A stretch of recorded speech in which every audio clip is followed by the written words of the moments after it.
నిన్నటి నుంచి ఒకటి గట్టిగా వినిపిస్తుంది సోషల్ మీడియాలో, నిర్భయ పునరావృతం.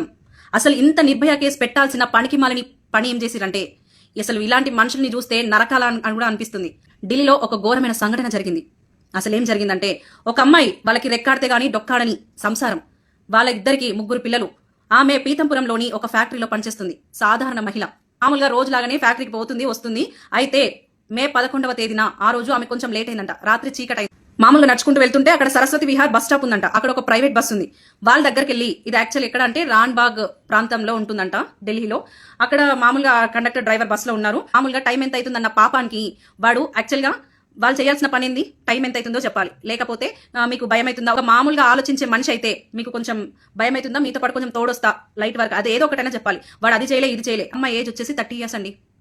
ఆ అమ్మాయిని గట్టిగా లోపలికి లాగి అక్కడి నుండి నంగ్లోయ్ అనే ప్రాంతానికి తీసుకుని వెళ్లారు. 2 గంటల పాటు 7 కిలోమీటర్లు నడుపుకుంటూ వెళ్లారు. అక్కడ ఒక చీకటి ప్లేస్ లో, నిర్మానుష్య ప్లేస్ లో ఆపారు.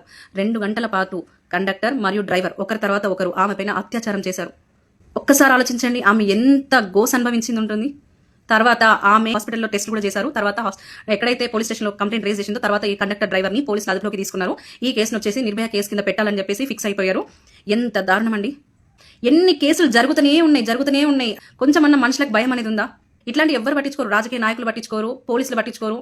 ఇలాంటి కేసులు పోతూనే ఉన్నాయి, వస్తూనే ఉన్నాయి, మనుషులు చేస్తూనే ఉన్నారు. అసలు రోజుకొక సంఘటన వినిపిస్తూనే ఉంది.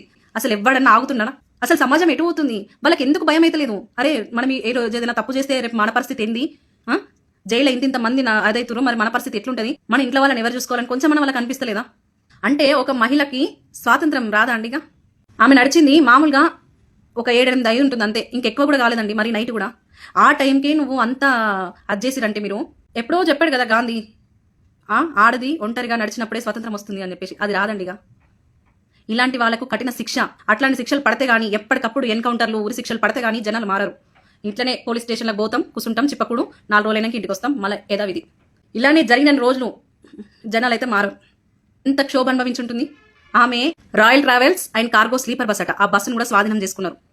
ఇట్లాంటి వాళ్ళకి ఎంత నరకం అనుభవించాలంటే, వాళ్ళు కూడా ఆ అమ్మాయి ఎంత నరకం అనుభవించిందో వీళ్ళకి కూడా అలాంటి నరకం అనుభవించి ఆ తర్వాత ఉరి శిక్ష వేసినా కూడా తక్కువనే. ఇటువంటి జనాలకి ఎవ్వరు పాపం అన్నారు. ఇట్లాంటి వేస్తే తప్ప మళ్ళీ ఇట్లాంటివి పునరావృతం కాదు. జనాలకి భయం అనేది కలుగుతుంది.